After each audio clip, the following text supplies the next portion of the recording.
이 세상에 살아가면서 이런 말씀은 들어야 합니다. 가장 축복의 말씀이기 때문입니다. 소자야, 내 죄사함을 받았느니라. 만약에 우리가 이 땅에 살면서 이 말씀 들어본 적이 없다면, 또는 성경을 읽다가 체험해 본 적이 없다면, 또는 성령의 감동으로 내 안에서 확신이 있었던 순간이 없었다면, 우리는 언제인가 두려운 자리에 서게 될 것입니다. 어쩌면 이 세상에서 이 가장 위대한 선포의 말씀, 이 말씀 외에 없을 것입니다. 딸아, 내 믿음이 너를 구원하였다. 이제 너 믿음이 너를 구원하였으니 평안히 가라. 이 땅에 살아가면서 만약에 이 선포, 이 선언 들어본 적이 없다면, 마음속에 확신이 믿음으로 다가온 적이 없다면 우리는 다시 한번 들어야 할 것입니다. 준비해야 할 것입니다. 누구나 지붕을 뚫고 내려온 중풍병자에게 하셨던 예수님의 말씀입니다. 소자야, 내 죄사함을 받았느니라. 혈루증 여인에게 예수님이 돌아보시면서 하셨던 말씀입니다. 누구한테도 들어본 적이 없는, 아니 누구도 할 수 없는 그 위대한 선포입니다. 딸아, 내 믿음이 너를 구원하였느니라. 이제 평안히 가라. 사순절 시작된 오늘 첫 주 맞이하면서 제사함을 얻는 자리, 구원을 다시 한번 확인하는 자리, 그런 축복의 사순절이 되기를 바랍니다. 아니, 이보다 더 극적인 장면의 말씀의 선포가 있었습니다. 오늘 이 집에 구원이 이르렀느니라. 이 집도 이 사람도 이스라엘 사람이니까 바로 이스라엘의 구원이 이르렀다고 놀라운 선포고, 이것은 충격적인 것이고, 이것은 한 세대를 마감하고 새로운 챕터를 열어젖히는 이 역사 속의 전환점을 갖고 오는 중요한, 매우 중요한 선포 말씀입니다. 오늘 이 집에 구원이 이르렀느니라. 바로 그 구원의 축복, 구원의 선포하심이 여러분 가정에 임하는 특별히 이번 사순절 기간이 되시길 바랍니다. 잠깐 한 개 보고 가겠습니다. 오래전에 40년도 됐지만은 기억하시는 분들은 제가 목회하면서 가장 중요한 소신 중에 하나 그림입니다.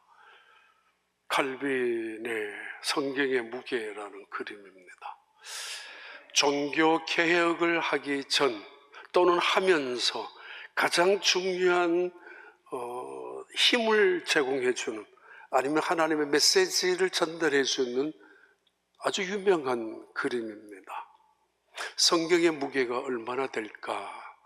그 성경을 한쪽 저울에 올려놓습니다. 옛날에 대부분의 저울은 2개의 저울로 평형을 유지하거나 그걸로 무게를 측정했지 않습니까? 이 시소처럼 성경을 올려놓고, 지금 이쪽 그림은 교황이 그 저울 위에 올라타 있습니다. 오늘 아침에 교황이 사순절 특별 메시지를 이야기했습니다만은, 이 교황 머리에는 왕관을 쓰고 있습니다. 땅 아래 땅 위에 하늘까지 통치하고 있다라는 삼층천의 그 위세를 과시하는 왕관을 쓰고 있는 이 교황, 유럽 전체의 왕권까지 좌지우지할 수 있는 이 교황의 힘이 더 센가, 성경의 힘이 더 센가, 그 저울입니다. 이 교황이 타고 있는 이 저울 추가 내려가지 않고 있기 때문에 사제 몇 명이 그 저울을 끌어당기고 있습니다. 제발 내려오라고 온 힘을 다해, 악을 다해서 끌어당기고 있습니다. 주변에 있는 사람들 대부분은 귀족들이고 왕족들이고 그리고 신부들입니다. 이 교황을 향하여 외치고 있습니다. 힘내라, 힘내라. 힘내서 저 성경, 솔직히 보잘것없는, 하잘것없는 그 성경보다가 이 교황의 권위는 훨씬 위대한 거 아니냐. 힘내라고. 그리고 그 밑바닥에 보면은 사탄들이 이 저울을 집요하게 붙잡고 있습니다. 끌어당기려고, 어떻게 하든지 하나님의 권위를 추락시키려고, 어떻게 하든지 하나님의 말씀을 폄하시키려고 사탄들의 모습입니다.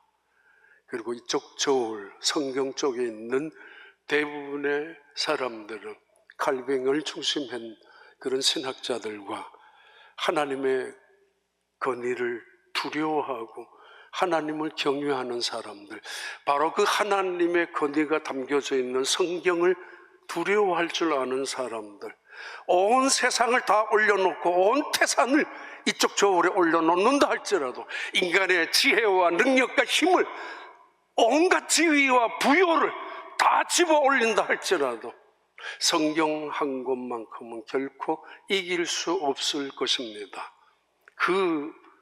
그것을 상징하는 이 그림입니다. 하나님, 온 세상을 저울에 올려놓는다 할지라도 우리 하나님보다가 더 무거울 수 없습니다. 오늘도 성경 속에 나오는 하나님의 말씀, 이 세상 전체와 싸우더라도 결코 이길 수 없는 하나님의 말씀이 담겨져 있는 이 성경, 이걸 가지고 종교개혁은 시작했습니다. 오직 성경으로 돌아가야 한다고. 전통이니 교황이니 교회니 라는 허울적인 프레임이 아니라 가장 소중한 하나님께 돌아가야 하는데, 그 하나님께 돌아가는 길은 성경을 찾아가야 한다고, 성경을 돌아가야 한다고. 이번 사순절 우리는 성경 읽기, 통독, 성경 문제, 성경 출제, 그리고 성경 필사, 여러 가지로 원하시는 걸 하실 수 있습니다. 그래서 성경을 읽다가, 그리고 성경을 필사하다가, 성경을 묵상하다가, 성경 말씀을 듣고 있다가 하나님을 만나는, 바로 구원을 얻는, 제사함을 얻는 축복이 있기를 바랍니다. 오늘 이 집회 하나님의 구원이 이르렀느니라 라는 이 말씀, 바로 삭개오의 집에서 선포하셨던 예수님의 말씀입니다. 누가복음을 기록한 누가는 지역적인 명칭을 매우 중요하게 여겼습니다. 예수님의 사역의 시작이 갈릴리, 나사렛에서, 가버나움에서, 그리고 이 사역이 긴 여정을 통하여 예루살렘을 올라가는 여정으로 누가복음을 기록했었던 누가는 매우 의도적으로 예루살렘 입성을 눈앞에 두고 오늘 본문의 사건을 우리에게 비유로 던지고 있습니다. 예수님의 소문이 수많은 사람들에게 이미 거의 3년 동안이나 들려오고 있었습니다. 그분의 가르침이 서기관들과 달라, 그분의 말씀의 선포가 다른 선지자들의 말씀과는 전혀 달라, 마치 하늘에 계신 권세 있는 자같이 말씀을 선포한다고. 그래서 그들은 그 말씀 앞에서 위로받았고, 그리고 그 말씀을 통하여 천국에 대한 소망을 가지기 시작했었습니다. 그 말씀을 한 번이라도 더 들으려고, 조금이라도 더 가까이 가서 들으려고 새벽부터, 그리고 더 가까이 가서 몸을 기울였던 그 말씀을 선포했던 예수님, 소문을 듣기 시작했었죠. 그리고 그분이 병자를 고치고 있대.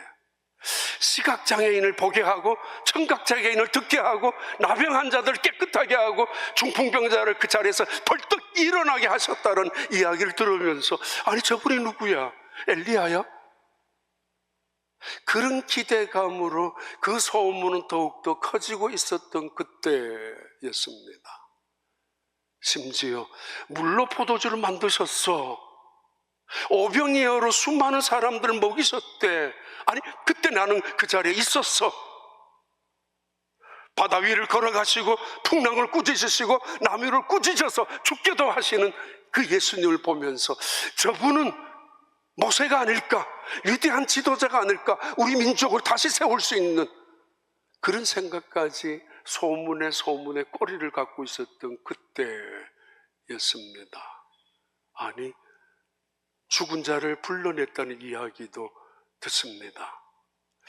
가끔씩 예루살렘의 성전에 가서 이스라엘 백성들이 예배를 드리고 돌아가지만은 돌아갈 때 마음에는 늘 허전했습니다. 이게 정말 하나님의 영광이 계시는 성전일까?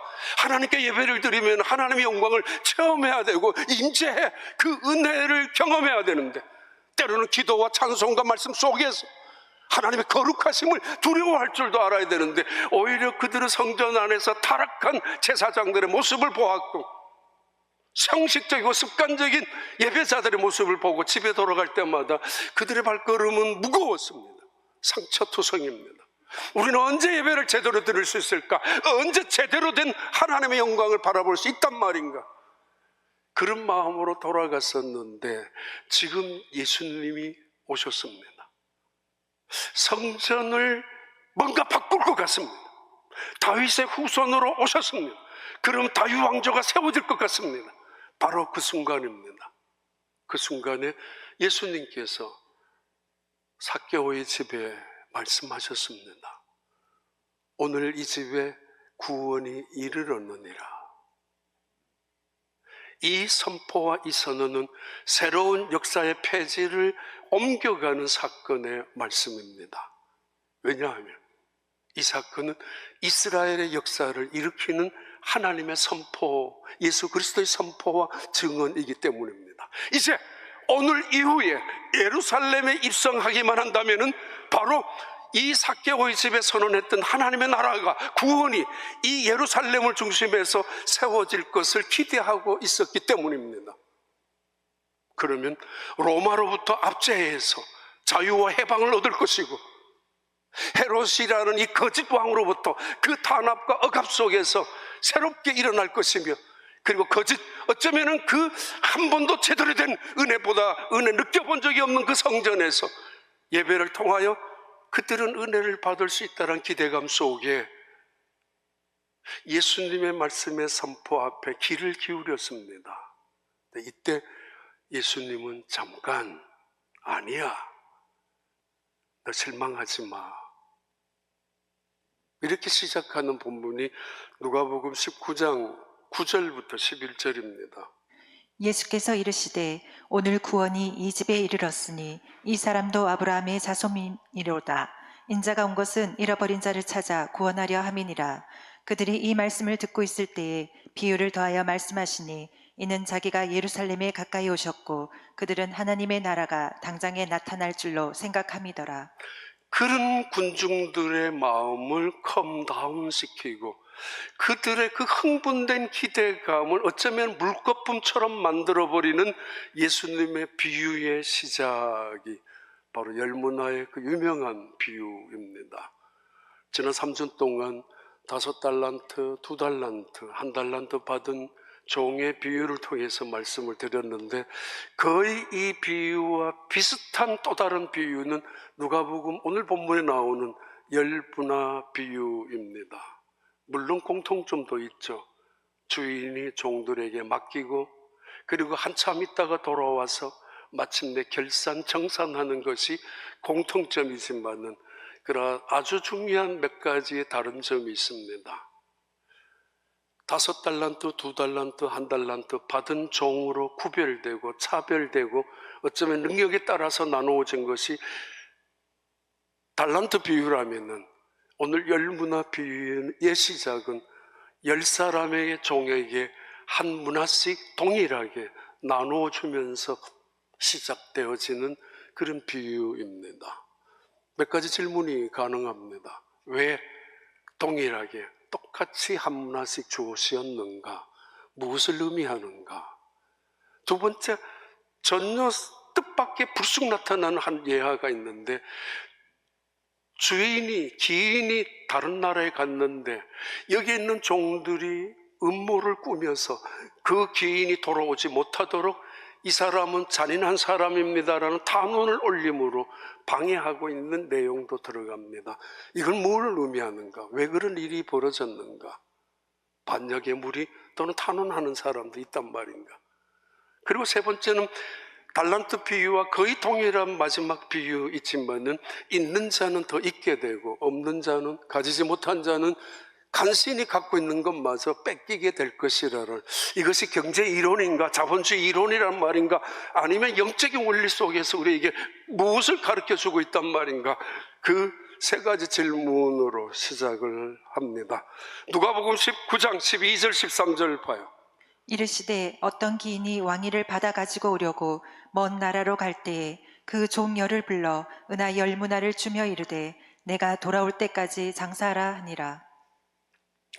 똑같이 10문화를 한 사람에게 10명에게 똑같이 한 문화씩 나누어 줬습니다. 예수님 왜 이 비유를 이렇게 시작하셨을까? 같은 비유를 다르게 마태오는 그렇게, 이 누가는 이렇게 적은 것이 아니라 전혀 다른 비유를 예수님께서는 하시고 있습니다. 동기부터 분명히 말씀을 드렸습니다. 그들의 마음을 가라앉히고, 그렇다면 남아있는, 아직은 하나님의 나라가 이루어지지 않았으니까 기다리라라는 의미의 비유 속에서 우리에게 던져주는, 왜 동일한 한 문화씩인가 라는 말씀 먼저 생각해 봐야 합니다. 하나님은 이 세상을 창조하셨습니다. 6번째 날 똑같이 짐승과 창조하셨습니다. 그러나 우리는 짐승이 아닙니다. 동물과는 전혀 다릅니다. 이유는 하나님의 형상으로 우리를 창조하셨기 때문입니다. 하나님의 형상으로 지음받았다는 이 이야기 속에는 적어도 매우 중요한 세 가지의 의미가 있는데, 첫째는 인간이 가지고 있는 존엄성, 동물과는, 짐승과는 질적으로 다른 존엄성과, 두 번째는 인간이 가지고 있는 사회적인 도덕성 또는 사회적인 정치성, 하나님께서 우리에게 위임하신 정복하고 다스리라는 의미입니다. 그리고 무엇보다도 세 번째, 하나님 형상으로 지음받았던 인간에게 주어진 것은 평등성입니다. 사람 위에 사람 없고 사람 아래 사람 없다고. 사람으로 태어난 모든 존재는 동등성, 평등성, 공평성, 그 원리를 확대해서 해석해서 신학적으로 해석한다면 우리는 동일하게 하나님으로부터 은혜를, 생명을 부여받은 사람들입니다. 그래서 동물처럼 살 수 없고 짐승처럼 멋대로 행동할 수도 없습니다. 아니, 때로는 강자라고 약자를 우습게 보고 짓밟고, 때로는 부유한 자라고 가난한 자를 업신여길 수도 없습니다. 동일한 하나님 형상을 지음받은 사람들. 그리고 또 하나는, 우리는 흙으로 지음받았지만은 이 흙이 티끌과 먼지 투성이의 흙으로 만드셨지만은 이 흙더미 속에 하나님은 하나님의 생기, 생명을 불어넣으셨습니다. 그래서 우리는 영적인 존재가 되었죠. 기계적인 존재, 로봇 같은 존재가 아니라 영적인 존재. 요즘 AI, 인공지능에 대한 대단한 발전과 변화에 대해 별별 상상력이 다 그런 세상이 오겠죠. 금년지나 앞으로 5년 안에. 그러나 인간만이 가지고 있는 아주 유니크한 특성은 영적인 존재라는 것입니다. 하나님과의 교제를 위해서, 하나님을 섬기기 위해서, 하나님과의 풍성한 삶을 위해서. 이게 창조의 법칙이고 창조의 원리였습니다만, 이 안테나가 깨어지고 난 다음, 꺾어지고 난 다음 인간은 타락하기 시작했고, 타락한 인간의 본성은 하나님을 거역하고 반역하기 시작했습니다. 아무튼 사람은 모두가 동일한 평등적인 존재이고, 그리고 영적인 존재입니다. 고넬 백부장이었던 한 사람, 자기 집에 하인이 병들어 있는 순간에 예수님을 초청했죠. 주변 사람들이 예수님을 부탁을 드렸죠. 저 집에 가서 좀 고쳐달라고, 고쳐주시라고. 저 사람 말은 들어줘야 한다고. 그래서 같이 갔습니다. 가는 중에 이 백부장이 예수님의 발날에 무릎을 꿇고 이렇게 말했습니다. 주님, 당신이 우리 집에 들어오시는 것은 내가 감당할 수 없습니다 라고 말했습니다. 다른 말로 격이 안 맞습니다. 나는 그저 당신의 부하일 뿐입니다. 계급으로 따진다면 백부장만큼 피지배 국가에서 높은 사람 없습니다. 훈장이 앞에 달려있는 사람, 훈장으로 평가하기 시작하면 그 사람 모든 사람들에게 존경을 받아야 마땅한 사람입니다. 유대인들마저도 이 백부장의 말은 들어줘야 합니다라고 인정받을 만큼 대단한 덕망을 끼친 사람입니다. 얼마든지 교만할 수 있죠. 못 이기는 척 따라갈 수 있죠. 아닙니다. 나는 당신이 우리 집에 오는 것을 감당할 수 없다고. 이 정도 되는 사람이면 의전에 신경 씁니다. 이 정도 되는 사람이라면 대우에 굉장히 관심이 많습니다. 때로는 어떻게 대접하는가, 내 순서가 어디 있느냐에 따라서 민감하게 작용합니다. 때로서는 그래서 실망하고 분노까지 합니다. 나를 무시해 이까지 것들이 내가 누군지 모르는가 봐 라고 하면서, 그리고는 다시는 그딴 거 안 간다고. 왜? 나를 무시했으니까 라고 생각하는 사람들도 스스로가 있습니다. 자기는 특별한 somebody나 someone, 그 이상의 아주 스페셜 VIP 정도에 되는 사람인 것처럼 생각하는 사람들, 그래서 분노하지 않습니까? 내가 누군 줄 모른다고, 내가 지금까지 어떻게 살아왔는지 저들이 나를 모른다고. 아닙니다. 똑같습니다. 나만 그렇게 살아온 것이 아니라 그 사람도 그렇습니다. 어느 날 가나안 지방에 살고 있는 수로보니게라고 불리는 한 여인, 자기 딸의 병을 고치기 위하여 예수님께 찾아왔을 때 예수님이 거절합니다. 한마디로, 나는 이스라엘 민족의 잃어버린 양, 이스라엘 민족을 구원하기 위해서 왔는데 넌 보니까 가나안 여인이고 이방인 여인 아니냐라고. 이때 옳습니다. 그러나 나에게는 지금 흉악한 귀신에 들린 딸이 있는데 고쳐주세요. 다시 이야기하죠. 예수님이 주인이 먹는 상에서 있던 떡을 자녀들에게 주는 것은 옳지만은, 그러나 상 아래에 있는 개에게 던져주는 것이 옳다고 생각하니? 아니야. 이때 그 여자, 그 어머니가 하죠. 옳습니다. 주인의 상에서 떨어지는 부스러기라도 줬으니까 괜찮으니까 달라고. 쓰레기라는 말이에요. 위에 있는 떡 조각이 떨어지거나, 때로는 일부러 의도적으로 침뱉는 걸 떨어지게 하거나, 내가 먹을 수 없는 것들을, 더러워진 것들을, 식어버린 것들을, 맛없는 것들을 내가 먹기가 귀찮으니까, 그래서 강아지에게 줄 때를 의미하는 그 부스러기. 이 여인은, 아니, 이 모욕적인 언사 아닙니까? 인종차별적인 모멸감을 느끼는 거 아닙니까? 아니, 어떻게 사랑을 외치는, 아니, 예수님이 소문과는 다른 것 같아? 라고 한마디 할 수도 있었지만은, 그러나 그 자리에 예수님은 그렇게 시험하셨었고, 그 여인을 향하여 이만한 믿음을 갖고 있는 사람은 없다고. 딸아, 너 믿음이 너를 구원하였으니 가라고. 이방인 사람이라고 멸시하고 인종이 다르다고 차별하는 것이 아니라 오히려 그 사람에게 인권의 회복을, 인권의 존중을 보여주는 그런 장면이기도 합니다. 사자가 기린만큼 크고 사자가 코끼리만큼 힘이 있을 수 없습니다. 그렇다고 코끼리는 사자만큼 빨리 달릴 수도 없습니다. 각각 나름대로, 하마는 하마대로, 악어는 악어대로 물속에서 아마 더 자유로울 수 있지만 표범은 물속에 들어가면 어려울 수 있습니다. 토끼는 토끼대로, 사슴은 사슴대로 각각 주어져 있는 것들이 하나님 입장에서는 아주 평등하게 주신 것이라는 의미입니다. 아니, 저 사람은 저런 명품을 입으니까, 저런 옷을 입으니까 아름다워, 괜찮어, 그 옷을 내가 입는다고 다 맞겠어요? 다 다를 수 있습니다. 각각 주어져 있는, 각각 하나님께서 주신 달란트, 아니 문화에 대한 비유 속에서 가르쳐주는 것입니다.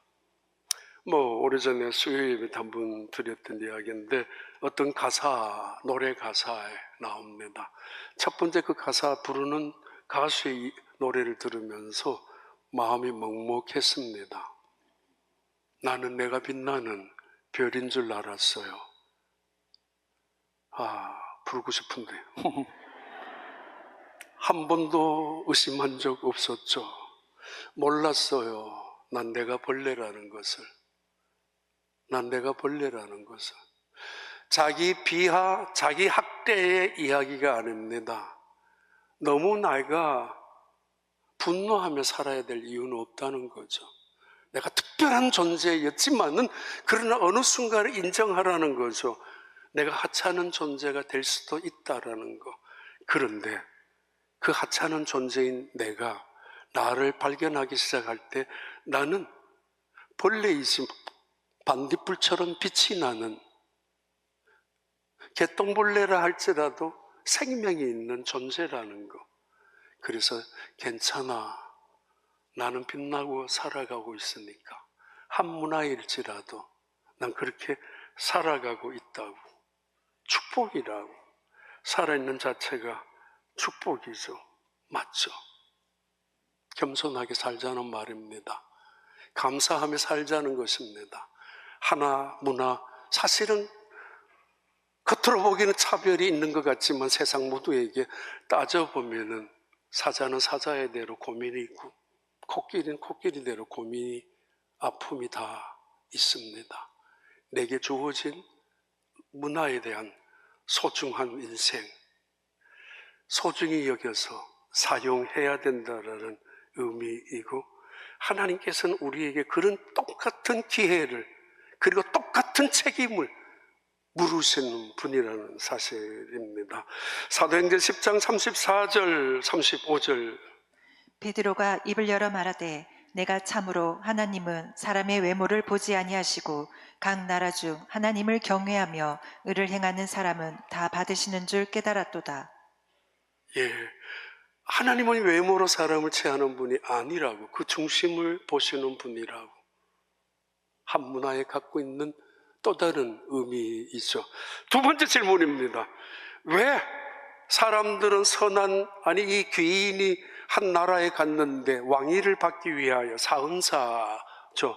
조선시대 명나라에 가끔씩 임금 책봉을 허락받기 위하여 갖는 것처럼 어떤 귀인이 10명의 종들에게 한 문화씩 나누어주고 난 다음 먼 곳에 가서 왕의 지위를, 왕관을 받고 오기 위하여 갔는데 문제가 생겼습니다. 몇몇 사람들이 이 사람은 안 됩니다. 탄원을 하기 시작합니다. 어쩌면 여러 사람들이 이 사람은 매우 잔인한 사람이니까 이 사람은 우리의 임금으로 세워서는 절대 안 됩니다. 당신의 이름에, 명예에 누가 될 것입니다. 라는 탄원을 시작했습니다. 누가복음 19장 14절. 그런데 그 백성이 그를 미워하여 사자를 뒤로 보내어 이르되 우리는 이 사람이 우리의 왕됨을 원하지 아니하나이다 하였더라. 문화와 달란트와 그리고 그 화폐 단위를 잠깐 보고 지나가겠습니다. 예. 달란트가 제일 지난 3주 동안 했던 달란트가 제일 큰 단위이고 이건 금덩어리의 무게의 단위입니다. 그 다음 오늘 문화는 거기에 600분의 1 정도 되는 문화. 이 한 문화를 따지면은 한 노동자의 3개월 정도 아니면 4개월 정도의 임금이 한 문화입니다. 세겔이니 드라크마니 데나리온이 그 다음에 아세살 그 위에 렙돈 이런 것도 아주 가장 밑바닥의 기본 화폐 단위도 있지만은 문화는 그래도 두 번째 단위가 문화입니다. 그 다음 봐요. 지도 한번 펴봐요. 헤롯이라는 임금이 죽고 난 다음 3명의 아들들, 3명의 장군들이 서로가 중요한 자리에 왕이 되려고 로비를 로마의 황제에게 하던 시기에 아켈라우스라는 이 사람이 로마의 황제에게 내가 유대 땅에 왕이 되게 해달라고 하고 있었던 그때였습니다. 이 비유를 예수님께서는 그들이 지금 예수님이 비유하시기 직전에 일어난 사건이기 때문에 그 군중들은 이것이 무엇을 의미하는지 금방 알아들을 수 있는 그런 예화, 그런 비유였습니다. 이 아켈라우스가 로마에 갔다가 혹시 못 돌아올 수도 있습니다. 오히려 감옥에 들어갈 수도 있습니다. 혹은 잘못 로비를 해서 많은 뇌물을 갖다 바쳐서 왕관을 쓰고 올 수도 있습니다. 그러나 아직은 아닙니다. 어떻게 될 줄 모릅니다. 이때 사람들은 눈치를 보기 시작하죠.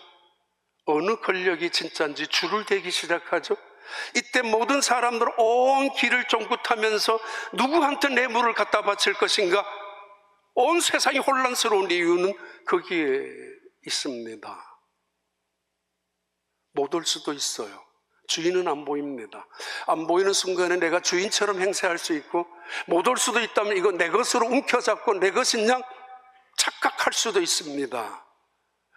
설마 다시 돌아온다 할지라도 지금 혼란스러운 순간에 사실 이 이야기의 중심은 5 문화를 남긴 사람, 2 문화를 남긴 사람, 10 문화를 남긴 사람들에게 지금 던져주고 있는 예수님의 비유입니다. 이들은 눈치 보고 돈을 따라가고 눈치 보고 누가 권력이 진짜 제대로 된 줄인지를 그걸 잡으려고 하는 순간에 이 문화를 받은 사람들 대부분은 이렇게 선언합니다. 여러분, 나는 다시 그분이 돌아올 것을 믿습니다.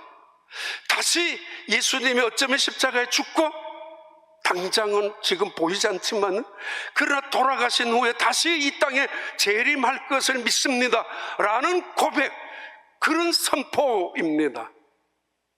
모두가 배신자입니다. 권력이 떨어졌으니까 누가 그 사람을 찾아가겠습니까? 지금 대통령이 있다 할지라도 이 대통령이 어떻게 될지도 모르니까 제대로 된 권력자가 누구인지 찾아가는 것이 혈안이 되고 돈 많은 사람들 하는 일들이 될 수도 있습니다.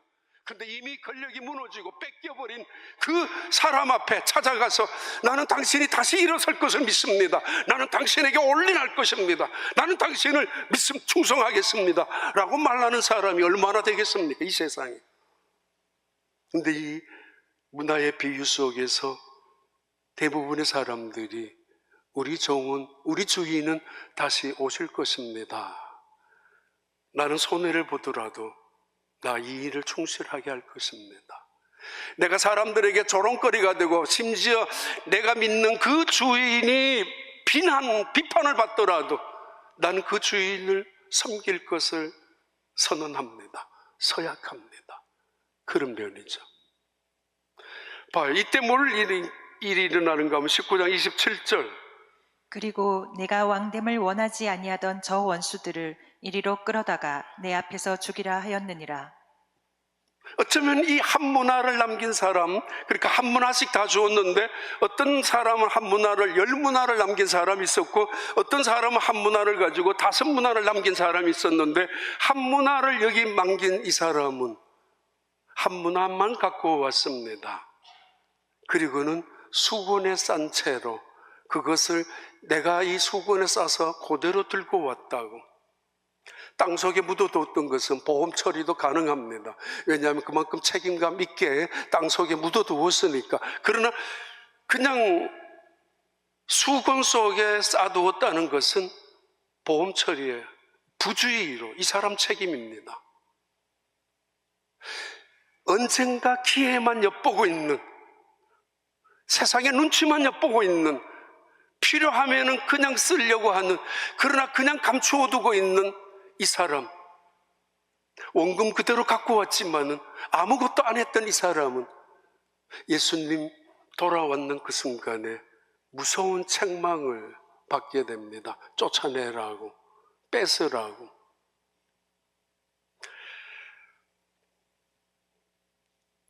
가끔씩 저 오늘 또 저희 집 사람한테 이거 다 하나님 내게 보여주신 거야 라고 했지만은 정말 그런 게 가끔씩 보여질 때가 있습니다. 아니, 일부러 찾고 있죠. 덴젤 워싱턴이라는 아주 유명한 미국 흑인 배우입니다. 존경받는 배우이고 아주 신실한 사람이죠. 아카데미 나무주연상도 탔었던 분이잖아요. 이분의 간증 봐요. 짧으니까. And I'm like, Lord, you know, and I was in prayer. I just finished my prayers and meditation, listening to the music. And I said, Lord, you know, everybody can see the face of God. I want to see your face. And as I was saying, I want to see your face, I heard, as clear as day, I heard, turn to your left. I turned to my left, and I picked up my phone, and I took the picture. This is what I saw.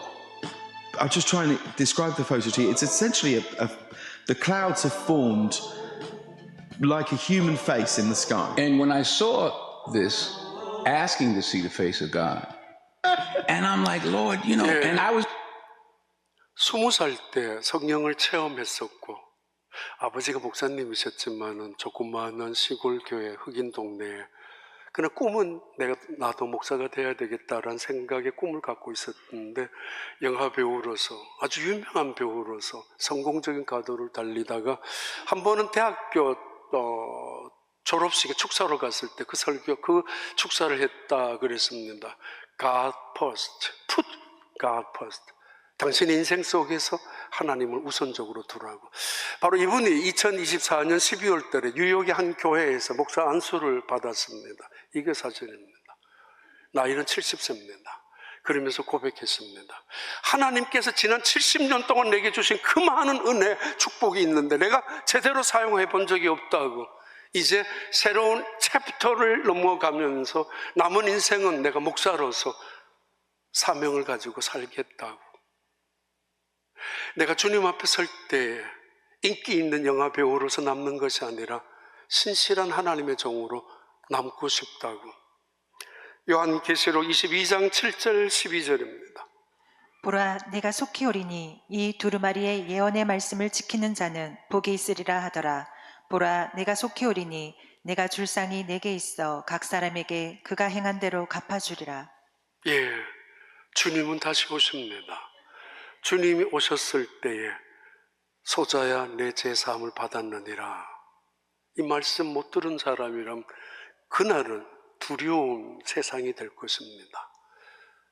딸아, 내 믿음이 너를 구원하였다고. 오늘 하나님의 구원이 이 집에 이르렀다라는 그 확신을 받아본 적이 없다면 우린 주님 오시는 날이 두려울 수 있습니다. 이번 사순절은 준비하는 시간입니다.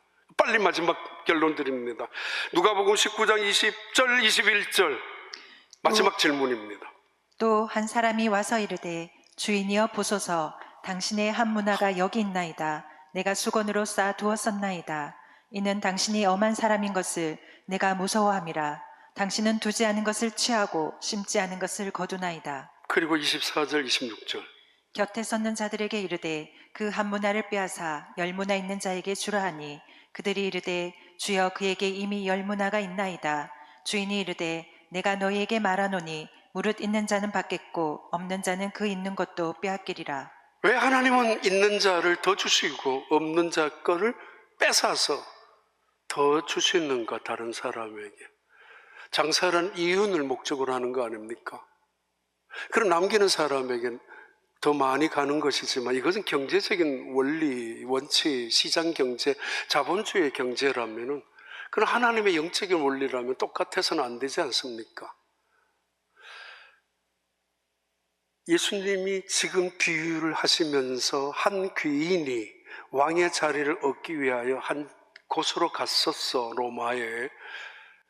그때 한 문화씩 남겨주면서 너희들 장사하라고 그 말씀만 했습니다. 내가 다시 올 때까지, 이때 때까지라는 단어를 until, 내가 다시 컴백할 때까지, until이라는 단어와 또 다른 단어는 because입니다. 내가 다시 오기 때문에, 반드시 오기 때문에 너희들은 장사해야 돼. 안 오는 게 아니라 반드시 오기 때문에. 이때 장사라는 단어는 단순히 비즈니스의 그런 의미만이 아니라 원래 이 장사라는 뜻의 의미 속에는 거래라는 의미가 훨씬 더 많고, 이 거래라는 것은 서로의 교제, 서로의 관계를 의미합니다. 누구를 이용해서 착취하고 누구를 이용하고 악용해서 자기의 지위나 자기 알물, 기회를 통해서 그래서 짓밟고 뺏어가는 거래, 그것을 상거래일 수 있지만은 때로는 그것을 성공한 사람으로 볼 수 있지만은, 그러나 여기서 말하는 장사라는 이야기는 많은 사람들에게 교제하면서 사랑을 나누라고, 많은 사람들과 함께 은혜를 베풀라고, 그들에게 이 문화를 남기는 것보다가 더 중요한 것은 너가 얼마나 신실한 태도로 살았는가, 충성스러운 사람으로 살았는가, 이 문제이라는 단어가 창사 속에 포함되어져 있는 단어입니다. 자주 이야기했죠. God has called me to successful. 아닙니다. God has not called me successful. 성공적인 삶을 위하여 나를 부르신 것이 아니라 God has called me to be faithful. 착한 종아, 너는 참 충성스러운 종이다 하고, 그런데 이 종은 이 악한 종이라고. 왜? 신실하지 못하기 때문에. 너무 신실하지 못하기 때문에. 하나님은 지금 얼마나 남겼느냐, 너가 가지고 있는 신제품은 뭐였느냐, 뭘 개발했느냐, 아니면은 뭐 시장 조사를 어떻게 했고 어떻게 이 발전시켜 나왔느냐, 이 뭐 명세서 아니면 사업 진행서, 계획서, 보고서를 받는 게 아니라 너 얼마나 신실했지 나에 대해서. 그러면서 이 악한 종아, 너는 너의 말하는 대로 너의 입의 말이 너를 심판할 것이라고. 무서운 말이죠. 주인은 굳은 사람 아닙니까? 그래? 그럼 너도 그 말대로 내가 굳게 할게. 주인은 심은 데서 거두지 않은 분 아닙니까? 심지 않은 데서 거두는 분 아닙니까? 그래? 내가 강도라고? 그럼 내가 그렇게 해볼게 너에게. 뿌리지도 않고 돈도 준 적 없으면서 돈 내놓으라고, 이사 내놓으라고 착취하고 있는 그 주인을 변명 삼아서 자기의 무책임을, 자기의 게으름을, 자기의 연약함까지 사실은 포장하고 변명하고 있는, 한문화 받아서 수건에 싸놓고 있는 이 사람을 질책하고 있는 주인의 말씀, 주인의 심판, 무서운 심판입니다. 너는 너가 뱉은 말로 책임을 져야 할 것이며 그 심판을 너 입으로 받을 것이라고. 그래서 있는 그 사람에게 한 문화를 뺏어서 저 사람에게 주라고. 얼마 전에 파라과이에서 선교하는 임동수 선교사님이 정말 감동적인 이야기를 들었습니다. 책을 쓴 게 3개나 있는데 책 한번 봐봐요. 아낌없이 남김없이 쓰임받고 싶어요. 또요, 고맙다, 오늘을 버티어 주어서. 그 다음에 제일 첫 번째 나온 게 나는 녹슬지 않고 닳아 없어지기를 원합니다. 파라과이에서 지금 23년째 사역하고 계시는데 10년째 사역을 하는 중에 파라과이에서 운전하는 중에 갑자기 이런 생각이 들었대요. 내가 이러다가 아프기만 하면 누가 알아줄까? 내가 여기서 이런 일 하다가 죽으면 아무도 모를 텐데, 한국과 거리가 먼 이 먼 이역 땅에 아무도 제대로 아는 친구 하나 없는 이 파라과이에서 내가 이대로 잊혀지는구나, 내가 이대로 죽는구나, 그 생각을 하는 순간에 그렇게 눈물이 쏟아지기 시작했었던가 봐요. 참 서러운 인생이구나. 선교사로 나왔지만은 내가 이렇게 죽는다니. 그렇게 하염없이 울고 하는 순간, 한참 울고 목소리가 뭐 잘 안 나올 만큼 울게 내버려 두었겠죠, 하나님이. 그러면서 말씀하셨대요.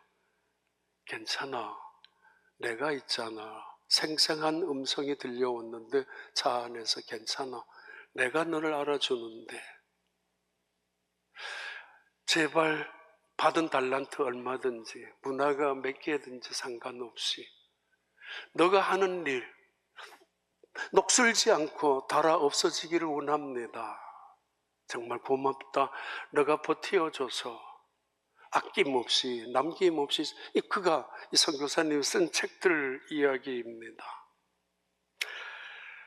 마태복음 13장 11절 13절 대답하여 이르시되 천국의 비밀을 아는 것이 너희에게는 허락되었으나 그들에게는 아니 되었나니 무릇 있는 자는 받아 넉넉하게 되되 없는 자는 그 있는 것도 빼앗기리라. 그러므로 내가 그들에게 비유로 말하는 것은 그들이 보아도 보지 못하며 들어도 듣지 못하며 깨닫지 못함이니라. 꼬리에 꼬리를 문다는 거, 은혜 위에 은혜라는 말이 그 말입니다. 은혜를 받으면 또 다른 꼬리에서 은혜를 물고 옵니다. 믿음 위에 믿음이고 은혜 위에 은혜이며 그리고 감사 속에 감사이며, 작은 일도 감사할 줄 아는 사람, 그 다음에 큰 감사를 갖고 오게 되고 그것을 부르는 소리가 감사이며, 은혜를 은혜로 여기고 소중하게 여기는 사람, 은혜를 사용할수록 그것이 축복이 되고 능력이 되고 확장되어 나가는 하나님의 나라의 진리를 의미합니다. 평생 감사하지 못하고 은혜 한번 받지 못하는 불평하는 사람들, 그 속에 뭘 더 받을 수 있겠습니까? 은혜 위에 은혜, 감사 위에 감사, 이 경제의 원리가 아니라 영적인 원리 속에서 하나님께서 주시는 은혜의 원리 중에 축복의 원리이기도 합니다. 시장에서 10원, 100원, 1000, 조금 깎으려고, 조금 더 깎으려고 억지로 시장 아주머니의 손에 아니면 내 손으로 콩나물 함께 움켜 잡을 때도 있지만은, 어떤 사람은 고맙다고 달라는데 더 주고, 그런 사람에게 아주머니가 사모님, 이거 콩나물 더 가져가시라고, 너무 고마워서, 너무 감사해서 더 위에 올려주는 것만큼 하나님의 손길입니다. 감사하는 사람, 은혜를 사용하는 사람, 성령의 역사에 감동하고 성령의 역사에 순종하고 성령을 근심시키거나 성령을 소멸시키지 않는 사람, 날마다 순종하며 나아갈 때 그 은혜, 그 은사, 그 성령의 역사는 풍성한 열매를 맺는 거 아닙니까? 잘했다, 충성된 종이라고, 이 악하고 게으른 종이라고 결국 두 종류로 나누어지게 될 것입니다. 예수님은 다시 오십니다. 분명히 다시 오십니다. 언젠가 우리는 그 앞에 서게 될 것입니다. 그때 잘했어, 열문 하나 맡겼다면서? 아닙니다. 열문화를 그냥 물은 건 아니죠. 내가 여기에 열문을 남겼다고, 그래, 10고울을 섬기라고. 우리에게 준 최고의 축복, 다스리는 축복, 타락하기 전 인간에게 주셨던 유일한 하나님의 권세, 그걸 우리에게 다시 회복시켜주는 순간입니다. 10고울을 다스리라고, 5고울을 다스리라고. 바로 그런 놀라운 축복이 우리 온 교회에 임하는 하나님의 약속, 축복이 되기를 바랍니다. 기도하겠습니다. 하나님 아버지, 감사합니다. 여전히 이 땅에 살아가는 목숨을 우리에게 허락하여 주시고, 건강과 시간과 은사와 재능과 믿음과 복음과 은혜를 주신 하나님 아버지, 우리가 이 땅에 살면서 끝까지 주님 나라 갈 때까지 영광스럽게 승리하는 하나님의 사람들 되게 축복하여 주시옵소서. 예수님 이름으로 기도하옵나이다.